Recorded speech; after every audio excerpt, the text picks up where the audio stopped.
നിന്റെ വിശ്വാസവും നിന്റെ വിശ്വസ്തതയും അതിൻ്റെ അവസാനത്തെ പടി വരെയും പരിശോധിക്കുന്നത് വരെ ദൈവം ചിലപ്പോൾ ഒന്നും മിണ്ടാത്തവനെ പോലെ നിൽക്കും. ഒന്നും മിണ്ടാത്തവനെ പോലെ നിൽക്കും. മനസ്സിലായോ? അവസാനം വരെ എത്ര പേര് നിൽക്കും എന്ന് ദൈവത്തിന് അറിയേണ്ടതുണ്ട്. ജീവിതത്തെ തോരാത്ത കണ്ണുനീരിൻ്റെ എന്ന് പറഞ്ഞാൽ നന്ദി പറഞ്ഞ് കണ്ണുനീര് മാത്രം, നന്ദി കൊണ്ട് കണ്ണുനീര് ഒഴുക്കാൻ മാത്രം പറ്റുന്ന വിധത്തിൽ ലോകത്തൊരു മനുഷ്യനും കണ്ടിട്ടില്ലാത്ത അത്ഭുതങ്ങൾ നീ കാണണമെങ്കിൽ നീ അവസാനം വരെ വിശ്വസിച്ച് നിൽക്കേണ്ടതുണ്ട്. അവസാനം വരെ മടുപ്പിക്കുന്ന 1000 അനുഭവങ്ങൾ ആത്മീയ ജീവിതത്തിൽ വരും. ദൈവം പ്രാർത്ഥന കേൾക്കുന്നില്ല എന്ന തോന്നലുകൾ ഉണ്ടാവും. എത്ര പ്രാർത്ഥിച്ചാലും മറുപടി വരുന്നില്ലല്ലോ എന്ന് ഹൃദയം സങ്കടപ്പെടും. ഇത്രയേറെ പ്രാർത്ഥിച്ചിട്ടും എൻ്റെ ജീവിതത്തിൻ്റെ ദുഃഖവും ദുരിതവും പെരുകുന്നതല്ല, അതൊരു കുറവില്ലല്ലോ എന്ന് നീ ആധിപം ഉണ്ടാകുലപ്പെട്ട് കരയുന്ന ഒരവസ്ഥയിൽ എത്തും.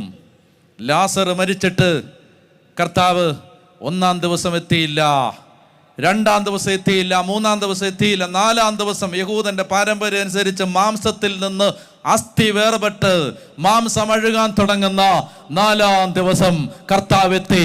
ആ കല്ലറയുടെ മുമ്പിൽ നിന്നു. ആ കല്ലെടുത്ത് മാറ്റാൻ ആവശ്യപ്പെട്ടു. വിളിച്ചു പറഞ്ഞു, ലാസറേ പുറത്തു വരിക.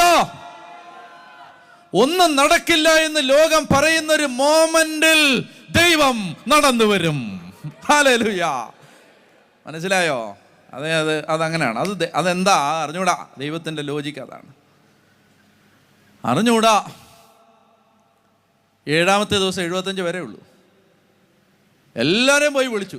മധ്യസ്ഥ പ്രാർത്ഥനക്കാരൊക്കെ വീടാന്തരം കയറി ഇറങ്ങി. നിങ്ങൾ വരുന്നോ? അയ്യോ ഞങ്ങൾ വരുന്നില്ല. ഞങ്ങൾ കുറേ നടന്നതല്ലേ, നിങ്ങൾ നാരങ്ങവെള്ളം പോലും തന്നില്ലല്ലോ. ഇല്ലല്ലോ, ഞങ്ങൾ വരുന്നില്ല. പിന്നെ നിങ്ങളങ്ങ് നടന്നാ മതി. കല്ലിടിയുമ്പോൾ പറയണേ, ഞങ്ങൾ ഫോട്ടോ എടുക്കുക, സെൽഫി എടുക്കാൻ വരാം എന്നൊക്കെ പറഞ്ഞ് കളിയാക്കി വിട്ടു. 7-ാമത്തെ ദിവസം അപ്പോൾ ആശ്വസിച്ചിരിക്കുകയാണ്. ഒരു പ്രാവശ്യം നടന്നാൽ മതിയല്ലോ. ദൈവം പറയുകയാണ്, 7 പ്രാവശ്യം നടക്കണം. 7 പ്രാവശ്യം നടക്കണം.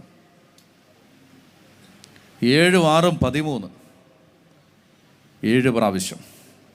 1-ാമത്തെ പ്രാവശ്യം നടന്നു, ഒന്നും നടന്നില്ല.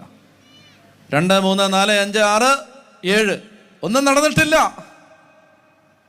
7-ാം പ്രാവശ്യവും വലം വെച്ച് കഴിഞ്ഞപ്പോൾ ദൈവത്തിന്റെ കൽപ്പന അനുസരിച്ച്, ജോഷുവ നിർദ്ദേശിച്ചതനുസരിച്ച്